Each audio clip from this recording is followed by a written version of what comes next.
Welcome back to Reconnect, a podcast where I'll be interviewing small business owners, entrepreneurs, and many more as we connect, learn, and grow together. Join us as I interview Chris Chase, owner of MST Pub & Grub and MST Sauce Company, on today's episode. Hey, Chris. How are we doing today, man? Doing all right, man. Pleasure to have you on the podcast today. Tell your story a little bit and how you got into business and some success stories, some failures, and just kind of tell the people a little bit how you got started into wanting to become an entrepreneur. Yeah, so, my journey started back in '99 when I graduated high school. Ended up coming down here with a buddy of mine. Did a little soccer tryout at Tiffin University.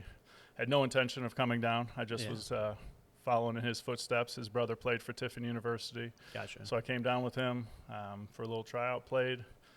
Ended up liking it. You know, the guys offered me a scholarship to play soccer in college, and so I kind of jumped on it. Okay.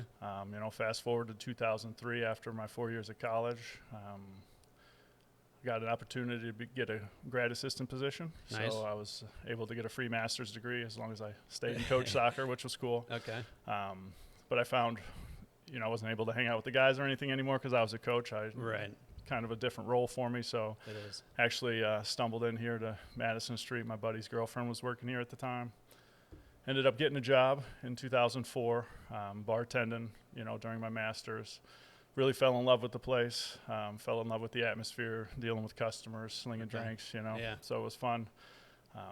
And then I had the opportunity after I graduated to either go into the real world, get a real job. I did a couple internships at IMG in downtown Cleveland. They did the Cleveland Grand Prix, so I worked at Burke Lakefront Airport when they were doing the Grand Prix down there. I was the operations manager, so I ran the operations trailer, and basically everybody that came in the place had to come through me, so it was kind of a neat experience. Yeah. But they offered me a job as well, so I had a decision to make. Right. But I really wanted to start my entrepreneurial journey. So I decided to hop on this one, and so I was able to buy into it with the previous owner. Okay. So I was co-owner for about 3 years. Managed it first, really, and then he got into some financial trouble, and I was able to purchase it outright in 2009. Okay.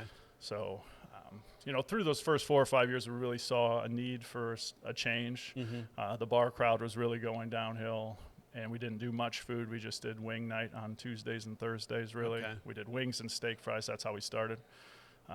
But we saw a need in the community that we needed another place to eat. Sure. And we saw the diminishing bar crowd. So, in order for us to be successful, we had to change. Yeah. And that's when we decided to, when I finally bought it, I was able to start putting money back into the business, really trying to update restrooms and floors and ambiance and TVs and everything else. And then we were able to establish a menu. Okay. That's probably one of the biggest mistakes I made. My first menu was huge, probably, Right. 100 different items. I just thought we could do everything, and it's Yeah. just not profitable or feasible to do that. Right. So Probably made the kitchen a little busy. Oh, it was tough. In the beginning, I was serving and cooking at the same time. Okay. That's how busy Wow. we were. We weren't very busy. Yeah. I had a group of regulars that still come into this day that actually stuck with me from the beginning. There was about 14 or 15 of them that came in every Tuesday night. Okay. So I would get them drinks, get their orders, go cook for them, Yeah. get them refills while I had the wings down, then go back in the kitchen, sling up their wings, and then bring them out to us. And that's really how it started. So we progressed over the years For sure. into a different menu. Obviously, we've had about 12 different menus. So that's really how we've progressed over the years and really turned into what we are today. It was really that change in 2009 when we decided we really needed to open a restaurant as opposed to just a bar. Right. But we kept karaoke and late nights for a long time. Yeah. And I really, remember. Yeah, really in the past 2 or 3 years. Actually, it's probably been about 4 years since we stopped karaoke altogether. But Right. we've really made the full transition now to more of a restaurant with a bar as opposed to a bar with a restaurant. So Yeah. that's kind of where we're at now. I remember going to school and coming out at like 8 to get chunks and then just staying till like close pretty much. Those were the You good had old the days. beer That's how. towers, and I think karaoke was literally like right here too, right? Yeah, we used to have a stage right where we're sitting right Yeah. now, and DJ booth to my right, and just as we grew and we needed more seats, it just it wasn't profitable to have karaoke in the evening. We just weren't. I was paying more than I was making. For sure. So obviously that was something that had to get cut. Yeah. And it was a great decision for us. I think now where we're at, we could have never done both things. It's really hard to turn a restaurant or bar into a restaurant and then vice versa the next day with being open till 2:33 in the morning. It's just a tough proposition. So we really like where we're at right now. I feel like I got a great crew. I think we got a great product, and it's really doing well for us now. Definitely something that is like very well talked about and like known is that you're like always in the kitchen. You're always here, working. You're like a true leader. I mean, that's one of the things I've learned. A long way with not only your business, but also with the people that work under you and everything as well. Yeah, I like to lead by example. I mean, it's always been that way for me. Even through my sports years, I was the captain of my team for 3 years in college. Right. I started all 4 years, which was nice. But, you really learn the leadership aspect of it, different ways. Yeah. For me, everybody's a little bit different. So, almost have to put a psychological hat on sometimes, because you're not always dealing with the same type of personality. Sure. So that's one of the things I've had to learn and continue to learn as we progress is that, not everybody's the same. So different people take differently to different leadership. Right. But I think the one constant that I've always had is the fact that I'm willing to work with the guys side by side. Absolutely. I'm not opposed to sweeping up a floor or cooking chicken or serving, whatever it may be, I'm always there.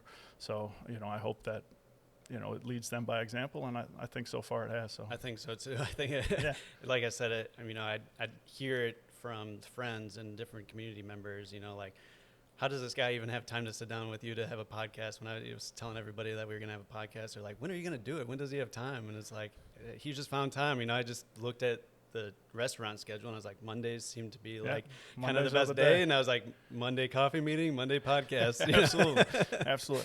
I mean, honestly, you can always find a little bit of time for the stuff that you enjoy doing. Right. I really, enjoy what you're doing, and I'm happy to be on this podcast because I can at least share what we've been doing and our story, and hopefully lend some advice or at least something to somebody out there that's maybe trying to be an entrepreneur, trying to start a restaurant. It's not all easy. It took me 10 years before I was profitable. So, it's not a short stint. You have to really think about it as the long haul.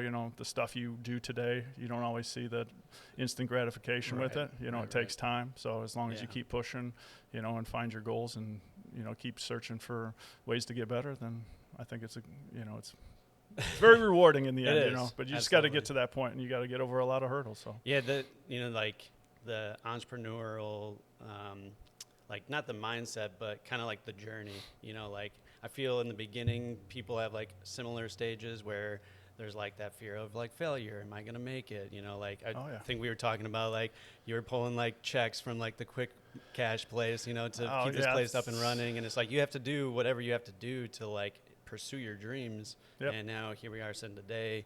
And I would say not only the business side of it, the restaurant side, but then we can get into like the sauce company, expanding your brand and getting into social media, and really you took just running a restaurant and then turned it into something even more as well. Absolutely. I mean, that's always the goal, is to try to find more revenue generating activities that you can do.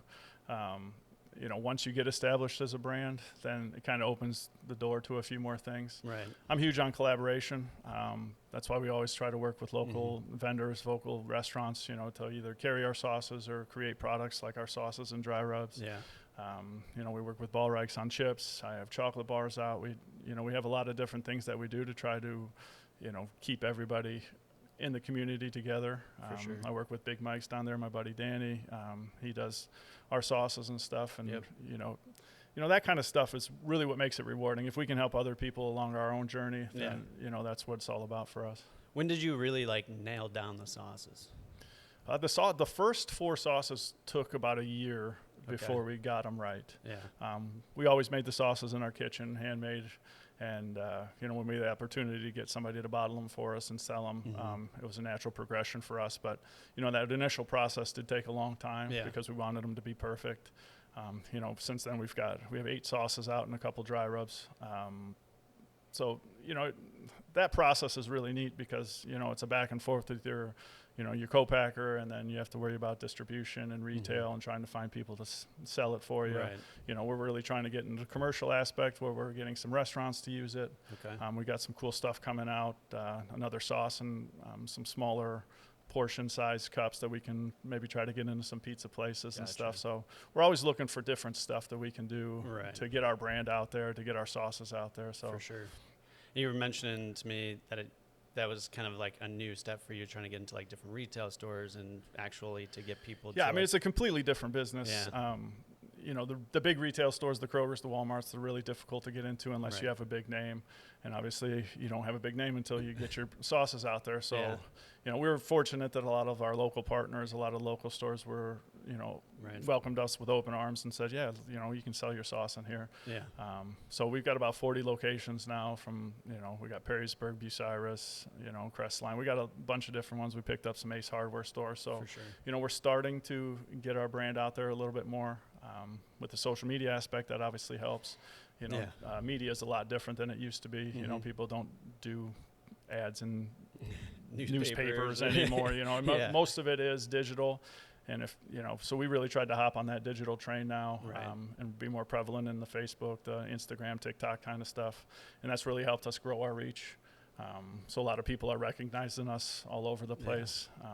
The Ballrex thing helped us a lot, where we, you know, have some of our seasoning on their chips, and they have a pretty big distribution channel right now. So that really helped us get our brand out there into the, you know, Michigan, Indiana, more of Ohio. We're going to start to get it into Kentucky and stuff now. So, you know, that's the kind of the ways you can build your brand. But, you know, it all takes time. And like I said, a lot of hard it's work. not easy. It's not easy. It's a lot of, you know, putting boots on the ground and getting out there and getting your face in front of people, giving them building samples. Those relationships. And, it's all about relationship building, you know. So that's what we've always been about, at least locally, and now we're starting to expand it out. And that's a big key to reconnect, as well as you mentioned collaboration. You know, we talk about like collaboration is not competition, you know, working with other businesses to expand your own brand and get into, you know, different relationships and like you said, helping other entrepreneurs along the way fulfill their dreams. And, you know, big on, you know, building genuine human connection, you know, relationships that last a long time. I think it speaks a lot more when you can actually build a relationship with the person than it's just like a transaction. Absolutely. And so, yeah, when I obviously been coming here for a long time, but when we actually like sat down and I heard a bit about your story and then doing a bit of my own research on like your website and stuff like that, it really seems like that is 100% your fit on how you grew your business, was just relationships with the local people, and then you just kind of build on Absolutely. top of And I feel like that's how we're built here at the restaurant as well. I mean, that's what I preach to my servers and everybody that works here. You know, it's more about creating relationships with people as opposed to them just coming in and grabbing some chicken and leaving. You know, for us, we want to remember people's names. We want to, you know, go through their ups and downs in life. You know, I want them to come here when something great happens. You know, we obviously have people come here when, you know, something doesn't great happen, you know, with funerals and such. So, you know, but we've watched these kids grow up that have been coming in for 10 years, you know, from the high school, and now they're in college, and then you see their successes, and then they come back and tell us about them. So, you know, it really creates a cool vibe in within our four walls here that, you know, we're more of a family-oriented place anyway. But, you know, to see these kids grow up and to see them be successful and they come back and tell their stories to us, you know, that comes full circle, that what we're doing is working, and that people really, you know, resonate with us, that, you know, we are a family and it's more than just the restaurant, you know. Absolutely. And to bring it back during the lovely time of COVID, because it is a hot topic that I tried to cover on Reconnect in like a very brief explanation. You know, what changes did you have to make to your restaurant? I mean, everybody across the nation, you know, businesses pretty much went to a standstill immediately, and especially in the restaurant industry, you did some cool stuff to try to get through it. I mean, that was originally when we started doing our sauces, because we definitely needed another revenue stream. More people were cooking at home. So we wanted to try to find a way that they could bring a taste of Madison Street home. This town was wonderful to us as far as the takeout aspect when we were able to do that. I mean, every night we just got bombarded with stuff. Yeah. I mean, it was impossible to keep up. I mean, we Yeah. started with 3 phones, and after an hour we went down to 1 because we just couldn't Yeah. keep up. Right. So that's a testament of the love that we got from the community. But Absolutely. when we started getting the sauces out, the retail stores were still open, so Yeah. that was nice where we were able to, to get the sauces out there so people could grab some, chicken or make chicken at home and then use our sauce. So although they weren't able to come in, we still felt the love from everybody in that respect. So, that was the biggest change for us. Obviously we had to do some different things once we reopened with the masks and the Right. partitions and For sure. the way we operated business. But Yeah. overall, it really didn't change anything for us as far as how we operated. Yeah. It just was a difficult time because, in most restaurants and bars, you make your money on your alcohol. Yeah. If the food margins aren't the best. So, Gotcha. that was what was really missing for us. But we were able to stay afloat because of the love we got from everybody. And, we hit the ground running as soon as we were open back up. So Awesome. we didn't miss a beat. And, if anything, we learned how to be faster in the kitchen because, with all those to-go orders backing up, you really just had to buckle down and go as fast as you possibly could while keeping the consistency that we're known for. So I guess that was the biggest aspect of it. We learned we could do things a little faster and a little more efficient. So And that's did what that we did. translate over to like when everybody was able to come back in the restaurant? Yeah, as actually, well, I cut down the menu a little bit through COVID. We looked at it and saw what our top movers were, what our profitable items were. So we were able to look into that a little bit, and we cut it down so we were even more efficient when people came back in, because we know they'd come back in hordes, and we wanted to get people in and out the best as fast as possible for us and for them. So it was a good. I wouldn't say it was a great time, but it was definitely a learning process, and we learned a lot of stuff about ourselves and about what we could do a little bit better. And, in the restaurant business, you're always trying to get better and, learn some different things to make you more efficient. So that's awesome to hear too. Like even through a tough time, you guys, just went with it and got better at the same time, yeah, but Not there's many no people- reason to not get many sad people or can upset do about it. that. I mean, everybody was in the same boat, so we just Right. tried to make the best out of the situation. I was able to keep most of my employees during that time too, which was great. Some of them decided that they didn't want to work during that time. They were a little, they had some elderly family members that they just didn't want to take that chance. But, I would say 80% of my folks stuck around, and we were able to give them enough hours to get through everything. Yeah. So for sure. obviously with a little bit of help from different things, we made it through. So. Yeah. What did you see, like, during COVID, did you guys keep track of, like, how many orders? What was, like, your top order number at the end of the night? I mean, typically we were doing, between 100 and 125 to-go orders any given night. We tried lunch for a little while and didn't really work all that well. So we tried to stick with more of a catering aspect for lunch, but again, a lot of people weren't getting into groups as much as they are now. So, you couldn't really push the catering so much because nobody was, there's nobody more than 5 people getting around each other. Right. So it was. And if they were, they had to stay 6 feet apart. Yeah, we had a couple cool nights where, our whole bar was just full of tickets, and we took some pictures. It was kind of neat to look back on what we had to deal with. Right. And, it was just the whole bar full of tickets. And my guys were doing curbside service where they were running out there and trying to, get people in and out. And then, we were able to start doing to-go drinks there at the end, which was all right. I mean, not that many people did. If they were driving up here, we didn't want them to drive home with drinks per se. But, for sure. Everything worked out all right for us. So. Nice, man. Yeah. And then was the MST Club started kind of post-COVID as well then? Yeah, that's something we've only been doing for about 3 months. So, Okay. We talked about the digital and media age that we're in right now. And, I think one of the most important things is gathering customers' data. Yep.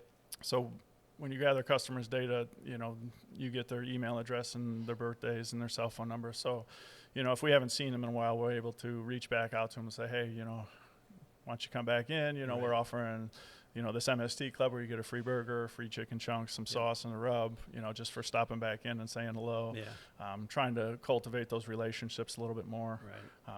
So that's really what the club is all about, is just maybe people that haven't been in as much are starting to come back in and check us out.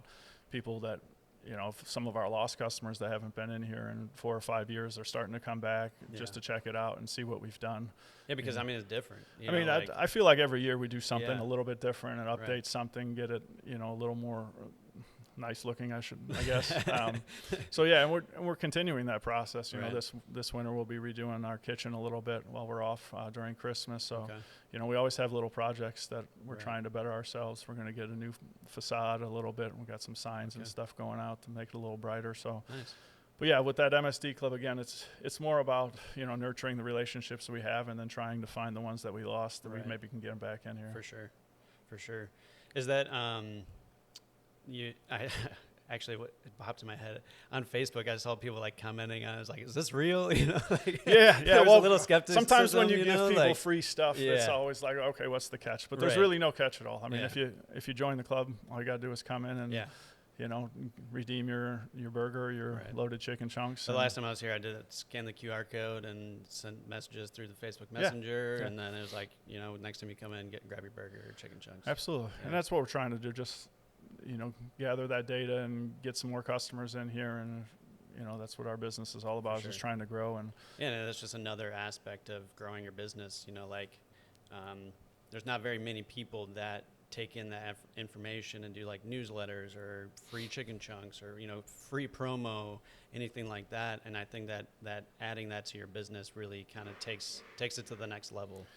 Well, it's hard for people to understand that, you know, sometimes if you give somebody something for free, you know, that maybe that first week your numbers are a little down, but you know, you got to take people over the course of a year.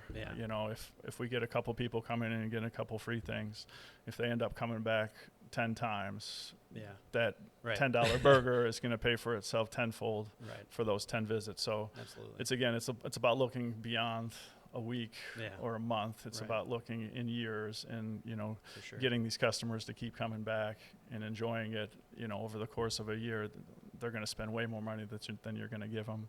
You know, and those people tell numerous people, and it just mushrooms out, you know, in that respect. So, you know, we're still growing with the MST club. Like I said, it's still in its infant stage. We've only got about 3 months under our belt, but I mean, that's the idea behind those type of programs, is to get people in. So.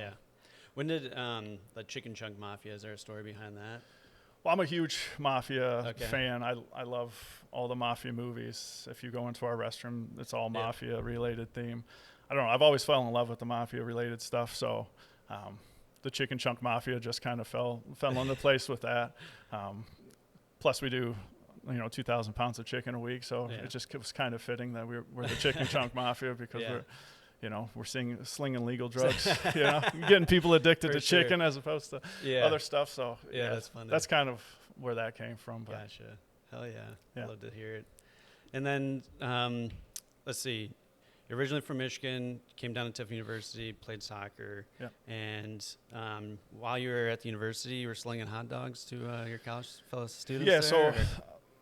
I started a hot dog cart because I saw a need for some food after the bars. So I was like the first one in Tiffin to have like a hot dog cart or something to eat after. So we actually had a place called Rock and Chases across the street where we opened late night after the bars. Thursday, Friday, Saturday, we were open till like 4 or 5 in the morning.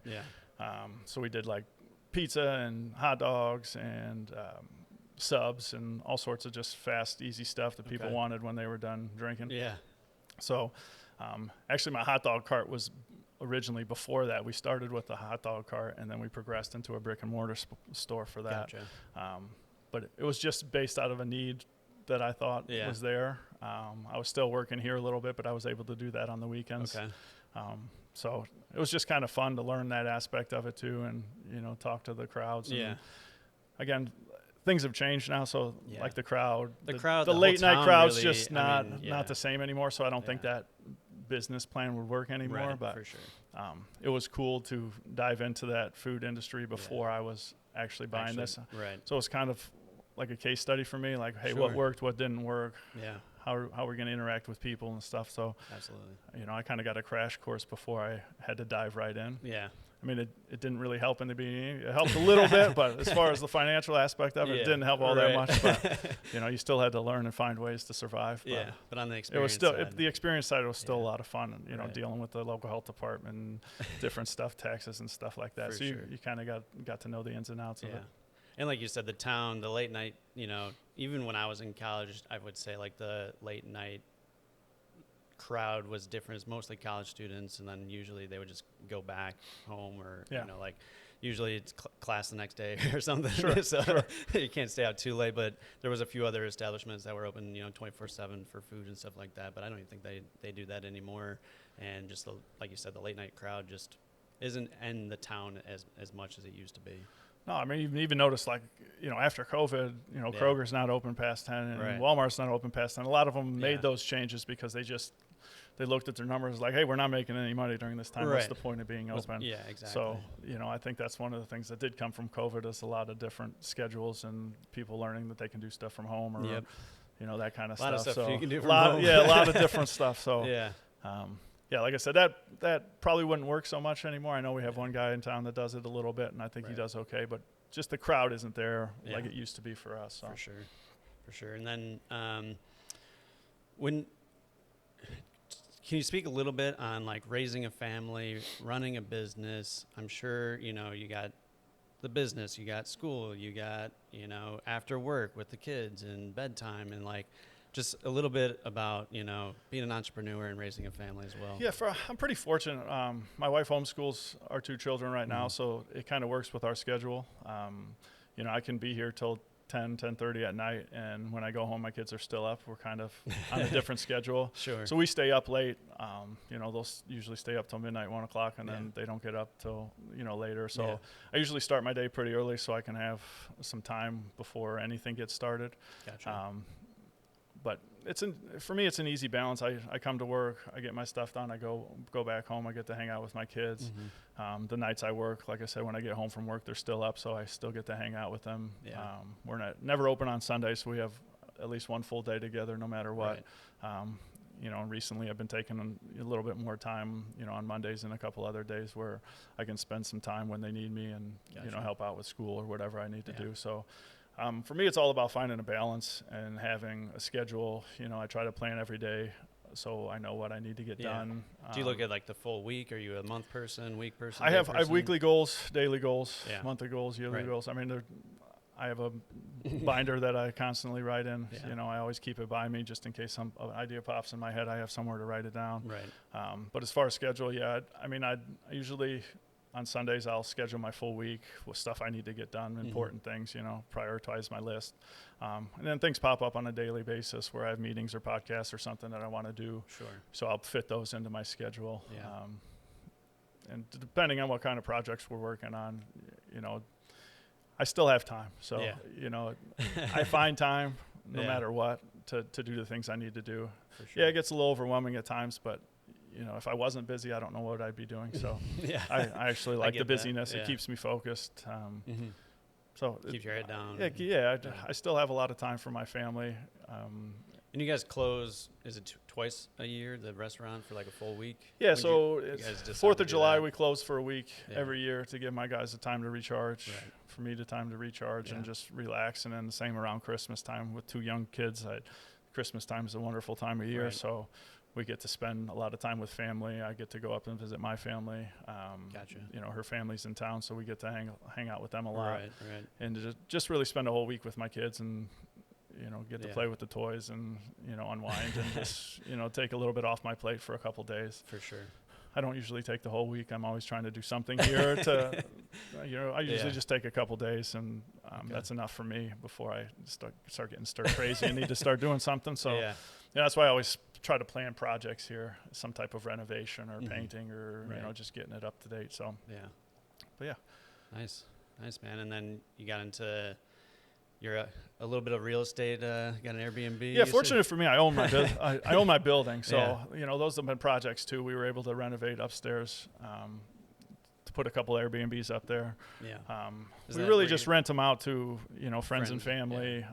I still got some pretty good ties to both universities, so we Right. use it. The coaches sometimes raffle off a couple night stays up there for their Nice. teams and stuff, so that's a way I can help out the university still. Sure. When my folks come, they have a place to stay. When her folks, they're actually living upstairs right now while they're building a house. So, Okay. it's been nice to have those spots up there Yeah.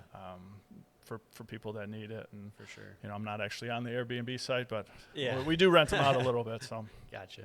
but that's been a Alright. fun project too, getting those up Yeah. and running. Yeah. So- How long did it take you to was it renovated up there? Yeah, Or I mean, you guys have to do the work and we everything? did some renovation out there and made it a lot nicer than it was. They Yeah. were apartments up there already, so Okay. it wasn't like a huge renovation, but Sure. we got it, up to date, and Yeah. now it's kind of nice. So Nice. Yeah. Is that where your studio's at for? yeah, so all that's your where we videos do and our stuff, videos, our cooking videos. We do up in the single bedroom Okay. Airbnb up there because it's got a nice kitchen. It's got Yeah. a pretty conducive setup Nice. to have filming up there. It's all pretty enclosed, so it's right there. Right. And that's been nice for us to do Yeah. some cooking videos and try to get our sauces out there a little bit. Right. You make like different sandwiches or like Yeah, leftover the premise of it ideas is and just stuff like leftover. that? Yeah, so it's called Yeah. Saucy Seconds. It's on Yeah. YouTube too. And what they do is, what I do is just take leftover meals from the night before and try to recreate something different the next day using Yeah. our sauces and rubs and stuff. And it's been pretty cool to come up with some different ideas For and sure. some different recipes. And hopefully, if one person uses it, it's worth it for me. Yeah. I know I got a few good ideas going right now. I mean, like I said earlier, my favorite sauce is the kitchen sink. I think I've started off with like the honey barbecue. I was a little like worried to get the spice, and then I do like the grits, the garlic parm, and then my buddy was like, bro, you got to try the kitchen sink. It's literally just all the sauces put in one. And I was like, what? That sounds crazy. And like every single time Yeah. for a while I was getting it, and it was like one sauce stood out more than like the others and stuff like that. And that's what you obviously taste very consistent now, but like when it first started, I actually enjoyed, like tasting one sauce a bit stronger than like the other ones, Yeah, I still feel that way when you taste it, yeah. depending on the day of what you ate before or what Right. you've had for the day. You get those different tones of sauce, For sure. spice and sweetness and heat. I mean, Yeah. they're all over the place. That's what I love about that sauce. That's the one we just finished second in a big competition for the International Flavor Awards. We took second nice. place for that kitchen sink sauce, so that was kind of Oh, a big yeah. honor. Waiting on the ribbon to come in, and we'll do a little press release for that. There you But go. yeah, Nice, that's one man. of my favorite sauces. Obviously, the dry rubs. Yeah, I are- mean everybody's are got to get the number dry one. rub on the fries. Yeah. If you haven't, you got to, because it just is a game Yeah, changer. cheese curds, fries, Cheese chips, curd- whatever. oh, yeah, you I actually have the mac cheese and curds too, cheese. for sure. My kids won't eat mac and cheese Without without it. it now. We got it on some popcorn. Yeah, it's really versatile, so you can use it on a lot of different Absolutely. things. And that's kind of the direction we were going with that Right. in the first place. Is just making a rub that you could keep in your cupboard and use it on Just use everything. it, So whatever. Yeah, yeah. absolutely. Well, Chris, pleasure to have you on. Like I said in the beginning, thank you so much for taking the time out of your day to sit down and have this conversation. Hope we can do it again in the absolutely, future. man. It's been a pleasure. And thank you very much. Oh, thank you very much. Of course. Take care. Thank you for tuning in to another episode of Reconnect. I hope you enjoyed this insightful conversation with Chris Chase, owner of MST Pub and Grub and MST Sauce Company, and gained valuable insight to the life of an entrepreneur expanding their brand. Until next time, keep forging your path ahead of discovery and success. Take care, everybody.